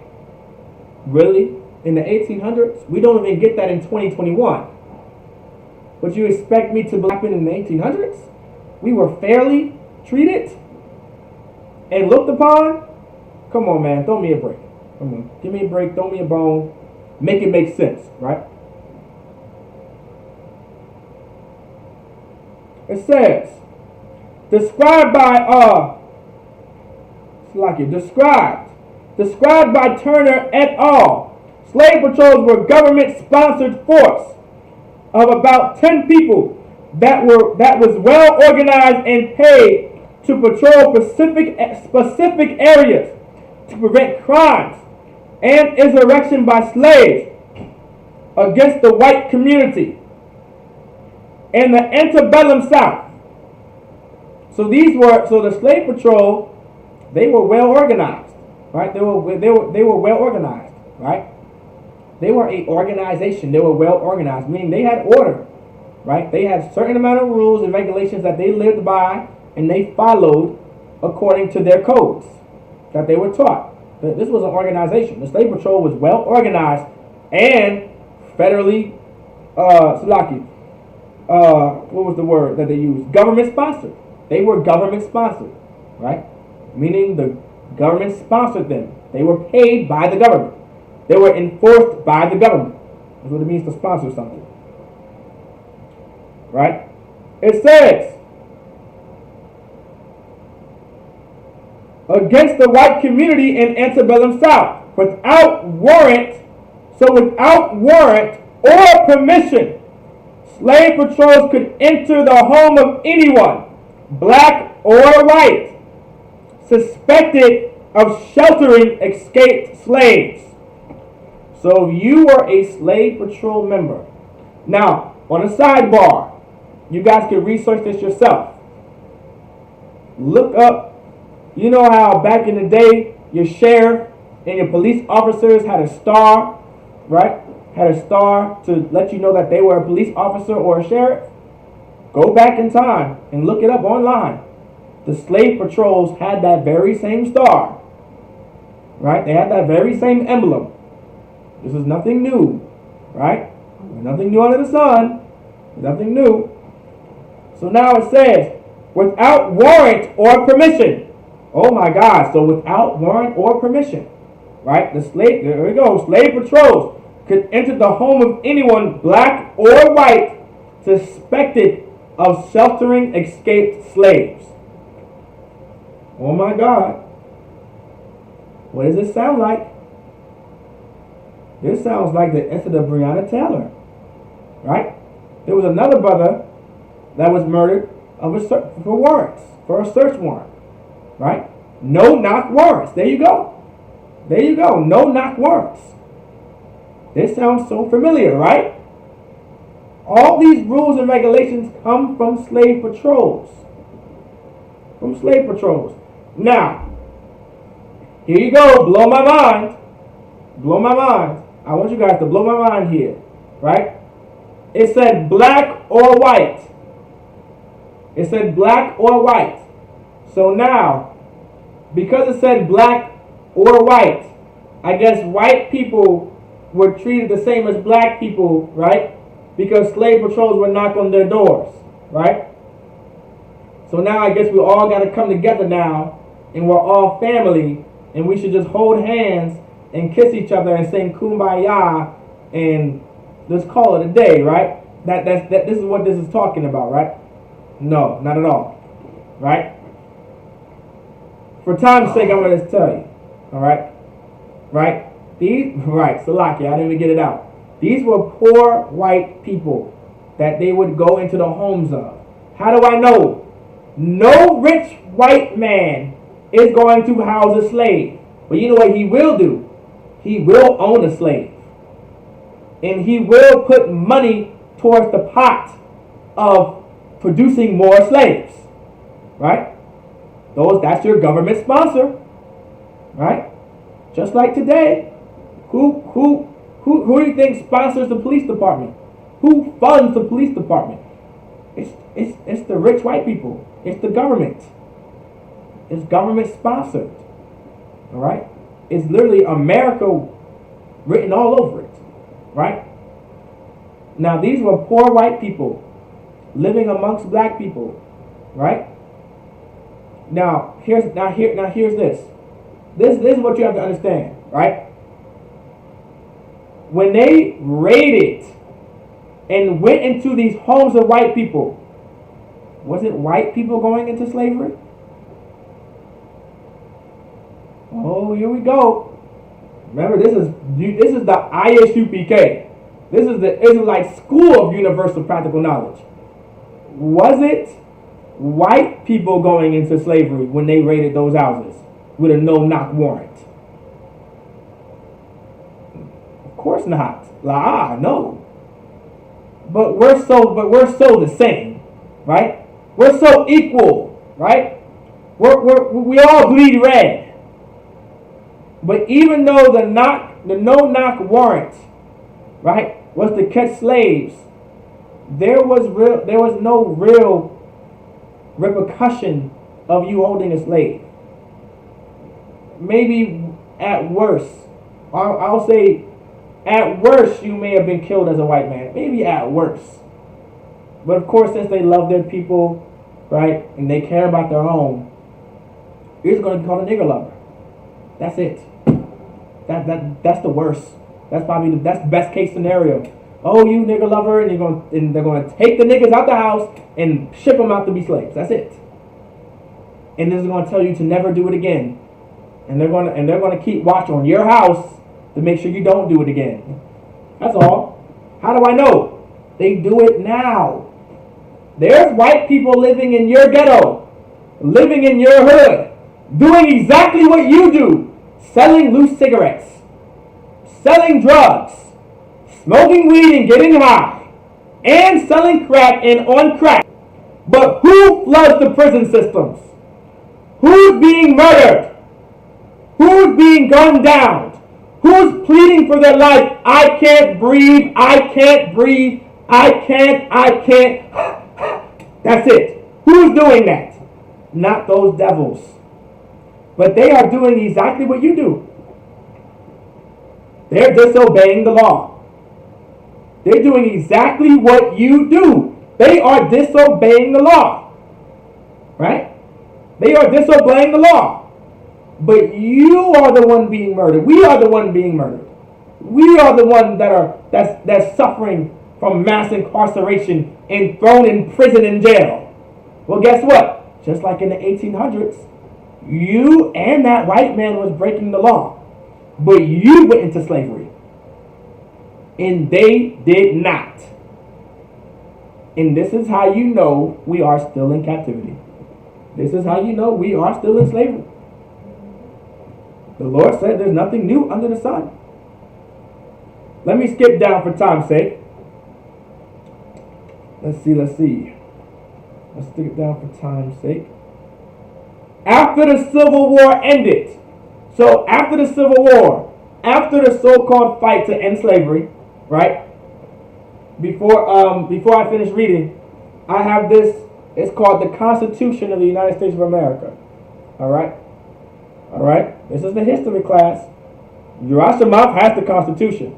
All right. The reason why I have the Constitution, right, is because way back when, right, when I was coming into the truth, I was once in Isupk military, and the main thing I said as a sailor, when I was once a sailor, right, I would say I defend and support the Constitution of the United States of America. And one day it occurred to me, well, if I support and defend this Constitution, what the hell is in it? You know what I'm saying? Like, Salakia, forgive me, but I'm over here at attention. I support and defend the Constitution of the United States of America, and I don't know a goddamn thing that's in it.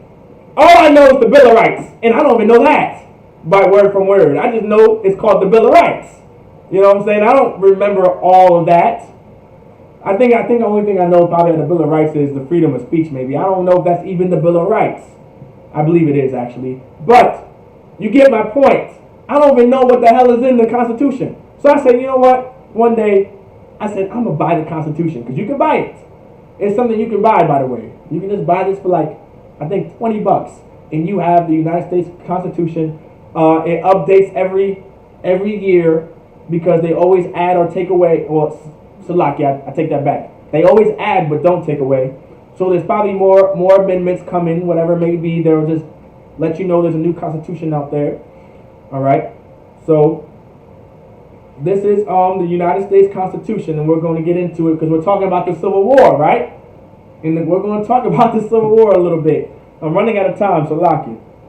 Let's continue reading, Salakia. So it says, after the Civil War ended, the slave patrols developed into Southern police departments. Oh my God! Oh, here we go. This is it's for real this time. I'm coming, Elizabeth. It just said, right after the Civil War ended, right, the slave patrols developed into Southern police departments. Oh my God! It's right there. Just look it up. Use your Google machine, and you'll find out that the slave patrols, right? We call these true self-right evidence. All men are created right. All men are created equal, right? I forgot. It was a brother that said it was something. It was so real too. It said you saying all men are created equal is just as much as right. It said the same. Okay, this is what it was. The brother said you saying that all lives matter in 2021 is just as equal to you saying during times of slavery all men are created equal. We all know who you're talking about. We all know who you're referring to. We know because we weren't considered men.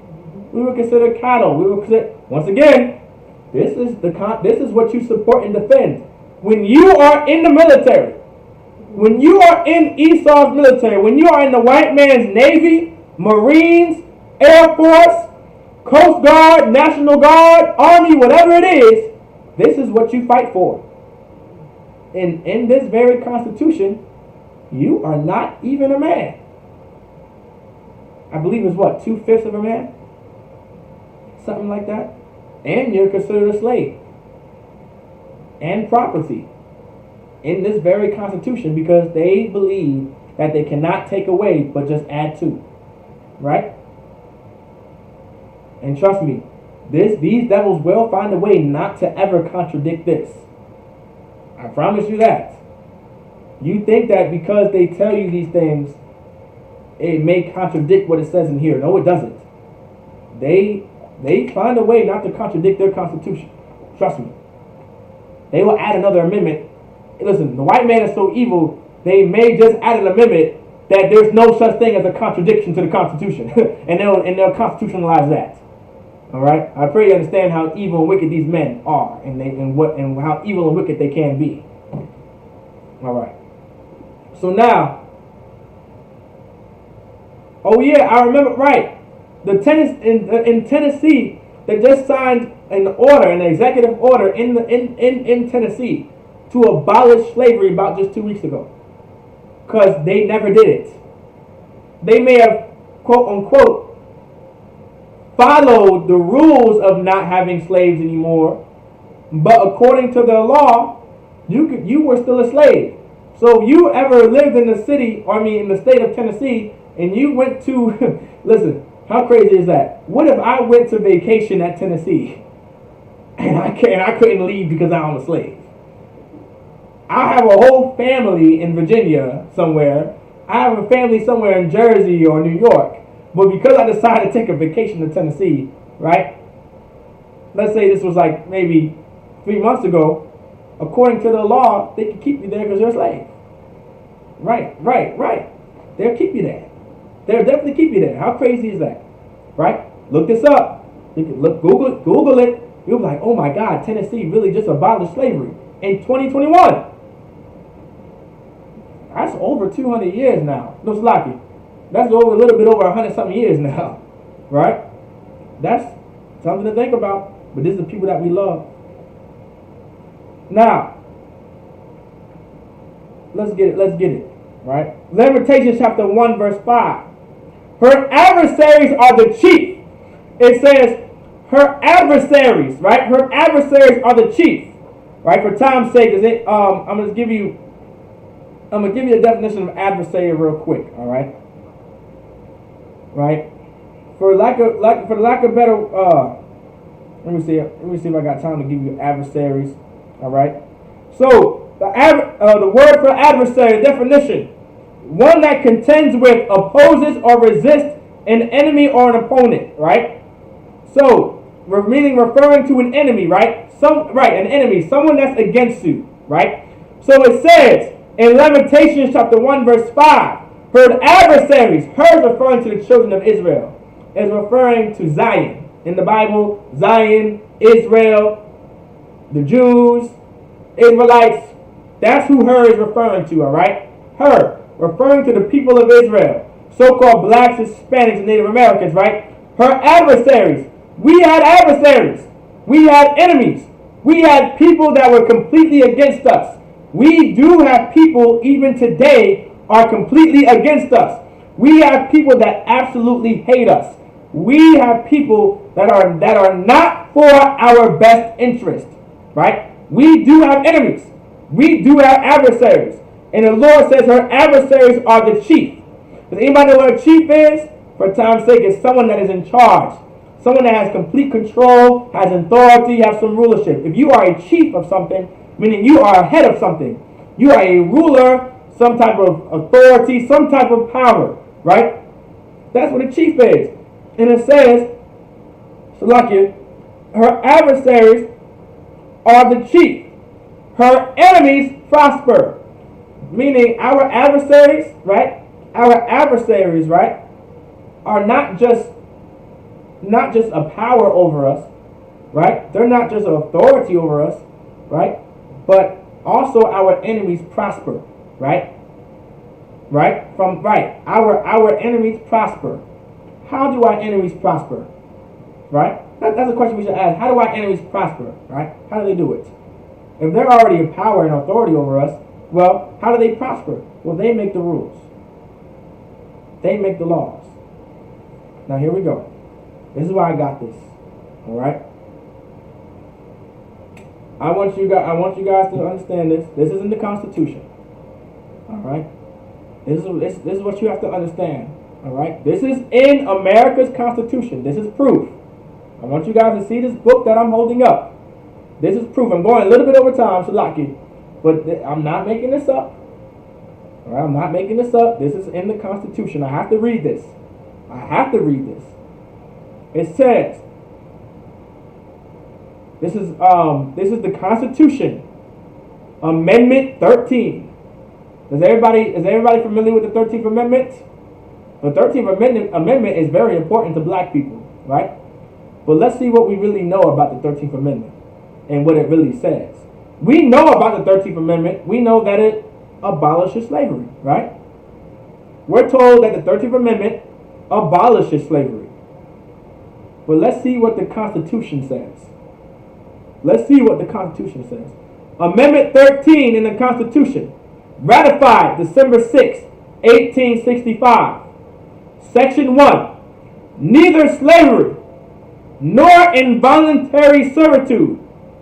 So it says neither slavery nor involuntary servitude, right? Meaning servitude that's forced, or slavery, referring to slavery in America, right? Except, meaning this is the exception. Now here you go. If anybody doesn't know words, this is why you have to understand what you're reading. That's why it's so important. That's why in the Isupk we teach brothers and sisters how to read, right? A lot of our brothers and sisters have not actually been taught how to read properly. We just overread punctuation. We just overread certain words, and we just don't know the meaning of it. When I was young, my father, if I didn't know a word, my father made me open up a dictionary and look it up. Because God forbid I ever looked over a word and I didn't know what it means. That was like taboo, right? Well, guess what? In Israel, allow that to be taboo. All right? We need to understand that it's taboo to read over a word and not know what it means. Because if you don't know what that word means, you're not going to know what's being written to you or what's being said.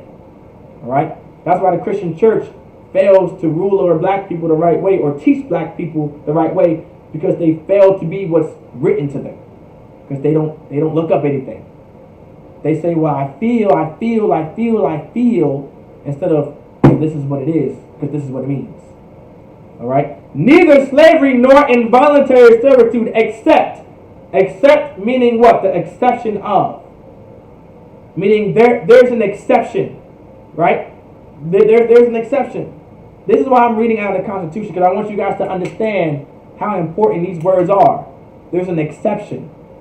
It didn't just say there's no more slavery, right? It didn't just say there's no more servitude and right? Like, I want you guys to understand something, right? It didn't just say, okay, there's no more slavery. It didn't just say there's no involuntary servitude. It said except, meaning the exception of, meaning this can still happen if this, right? So except as a punishment, right? Except as a punishment for a crime whereof the party shall have been duly convicted. So this is what it's saying, right?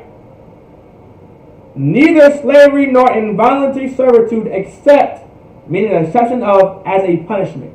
Meaning you can still go into slavery or involuntary servitude as a punishment. That's what it says.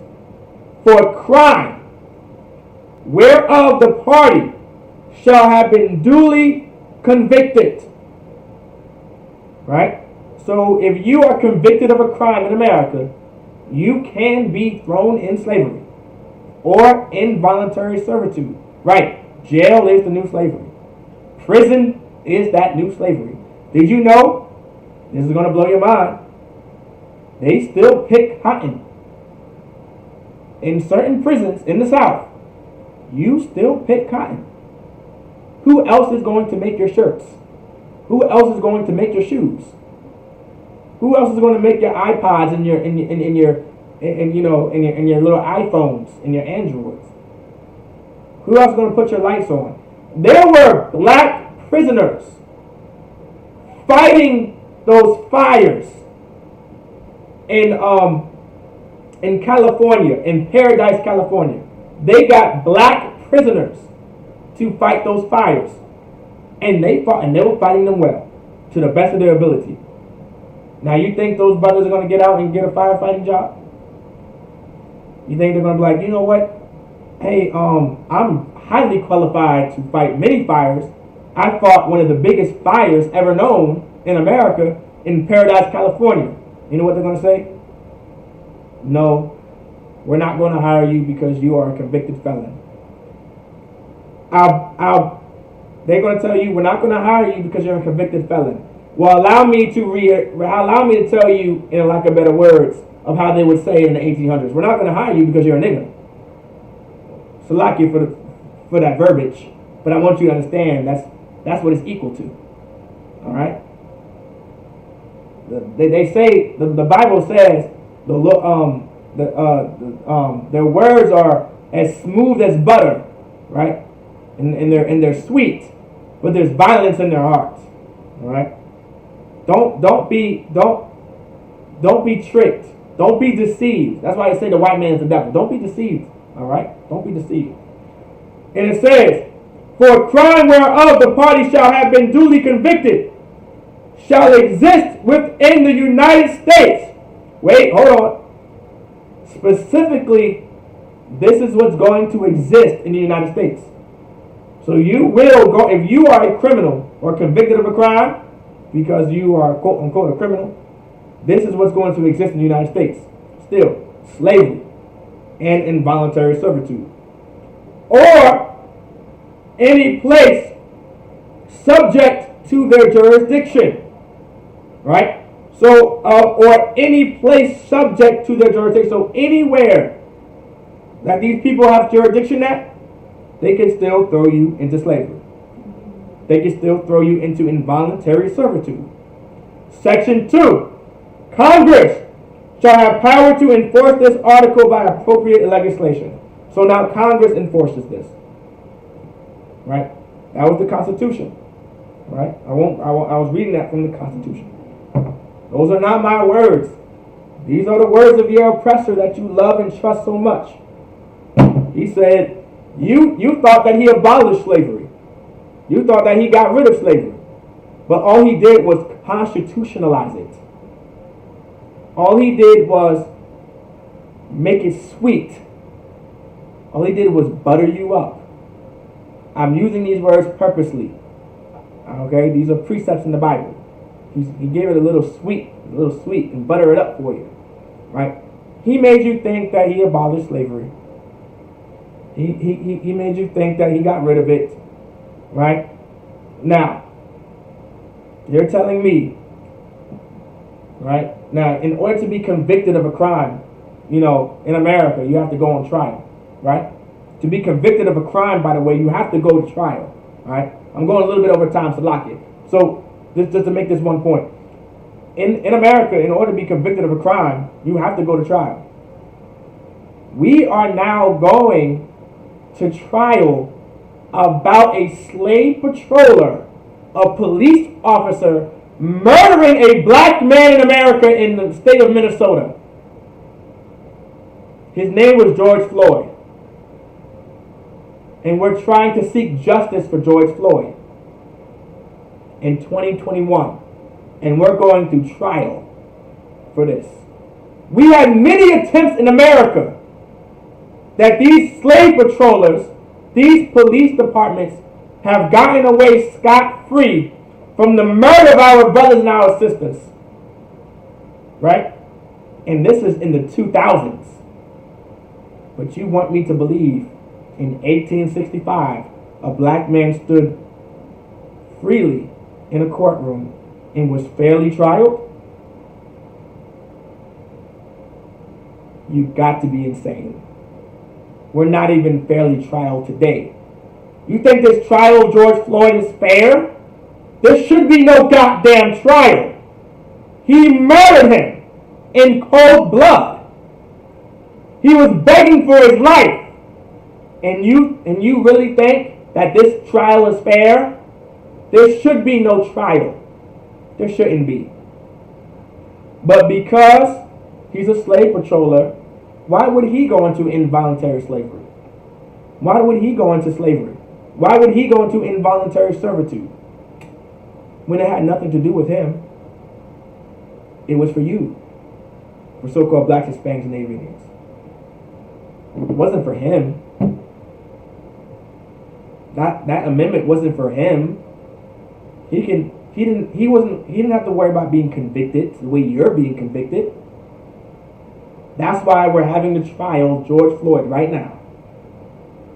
It's probably going to be some week-long trial. That's on video of a man kneeling on a man's neck. I can't breathe. That's it. No more breath. All right? With that, we're going to get the announcements.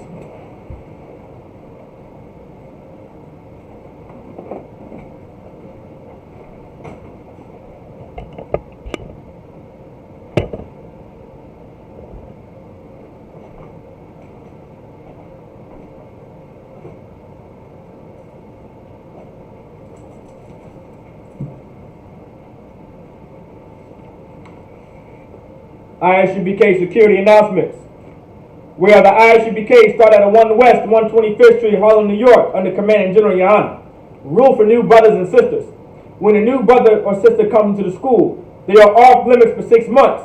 They are to be saluted only. They are here to shed themselves of the world. If they need transportation, the teacher will arrange it. After 6 months, if a brother or sister has an interest in a particular person, he or she must get permission from the head to speak to a brother or sister. There is another 6 months in which the brother and sister will court each other. After this 6-month period, the brother and sister will get permission from the head to marry.